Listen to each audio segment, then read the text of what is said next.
দুধের বাচ্চা নিয়ে বাসর ঘরে বসে আছি। অনেকে বলেছিল মা চাচিকে বাচ্চাটা দিয়ে দিতে। বাসর রাত বলে কথা, কিন্তু রাজি হয়নি। বাচ্চাটা একটুতে কিছু হলে না হলেই কান্নাকাটি করছে। যে শান্ত করতে পারত সে আমার উপরে দায়িত্ব দিয়ে নির্ভেজাল একটা ঘুমে আছে। হ্যাঁ, ঠিকই ধরেছেন, এটা আমার দ্বিতীয় বিয়ে। আমার এই বর্তমান স্বামীর নাম ফারাবী। আত্মীয় স্বজন খুব বেশি আসেনি, কারণ ঘরোয়াভাবেই আমাদের বিয়েটা হয়েছে। মাত্রই আমার মেয়েটা ঘুমালো, তার একটু পরেই ফারাবী ঘরে আসলেন। ফারাবী আস্তে করে আমার পাশে এসে বসলো, তারপরে বলল, আপনি জানেন তো এটা আমাদের দুজনেরই দ্বিতীয় বিয়ে। আমি আস্তে করে মাথা নাড়ালাম। আমাকে আবারও জিজ্ঞেস করলো, আমার স্ত্রী আমাকে কেন ছেড়ে গিয়েছে এটা জানেন? তখন আমি আবারও মাথা নেড়ে বললাম, হ্যাঁ জানি। ফারাবী বলল, আমাদের 7 বছরের সম্পর্ক আর 1 বছরের সংসার ছিল, কিন্তু আমাদের সবটুকু প্রেমই রয়ে গেল, ভালোবাসা কখনো হয়ে ওঠেনি। আমি তাকে মাতৃত্বের সুখ দিতে পারবো না বলেই আমাকে ছেড়ে সে চলে গেল। তখনও চুপ করেই রইলাম। পরে আমাকে ফারাবী জিজ্ঞেস করছে মেয়ের নাম কি। আমি বললাম ওর নাম মায়েশা। মাত্র 3 দিনের ছুটি নিয়েছিলেন ফারাবী বিয়ের জন্য। বলতে গেলে অফিস থেকে 3 দিনই ছুটি দিয়েছিলেন। প্রথম বিয়ে হলে হয়তোবা সপ্তাহখানেক ছুটি পেতেন, দ্বিতীয় বিয়ে তাই হয়তোবা কম ছুটি পেয়েছে। অফিসে যাওয়ার জন্য জুতো পরতে পরতে ফারাবী বলছিলেন, আমার খুব শখ ছিল অফিসের কাজে যাওয়ার সময় স্ত্রীর কপালে ভালোবাসার চিহ্ন দিয়ে যাব। সেই শখটা আমার আগের স্ত্রী কখনো পূরণ করতে দেয়নি। আপনারও কি অপছন্দ? আমি লজ্জা পেয়ে নিচের দিকে মাথা করে না বোধক উত্তর দিলাম। উনি হেসে আমার কপালে চুমু এঁকে দিয়ে তারপরে অফিসের জন্য বেরিয়ে গেলেন। আমার প্রথম স্বামী যখন আমার মায়েশা 3 মাস পেটে, তখনই একটা কার অ্যাক্সিডেন্টে না ফেরার দেশে চলে যায়। আমার মেয়েকে সে দেখেও যেতে পারেনি। অফিস থেকে ফারাবী বাসায় ফিরলেন ঠিক রাত 8টা বাজে।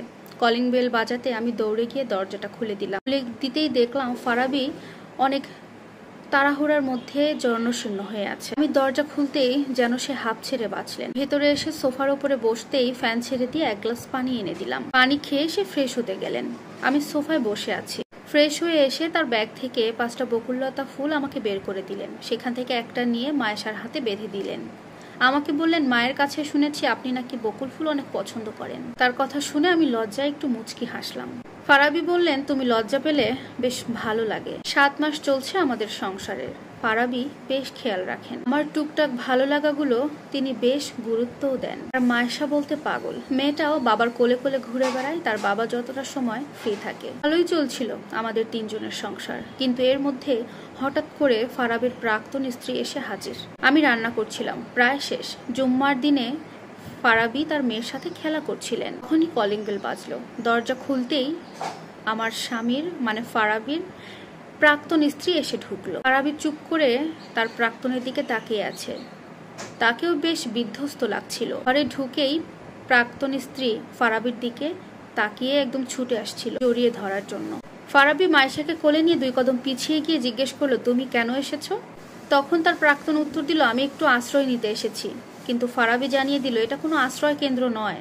আমি রায়হানের সাথে বিয়ে করার পর বুঝতে পেরেছি আমি কি হারিয়েছি। রায়হান আমার সাথে খুব খারাপ ব্যবহার করে। আমি রায়হানকে ডিভোর্স দিয়ে তোমার কাছে ফিরে আসতে চাই ফারাবী।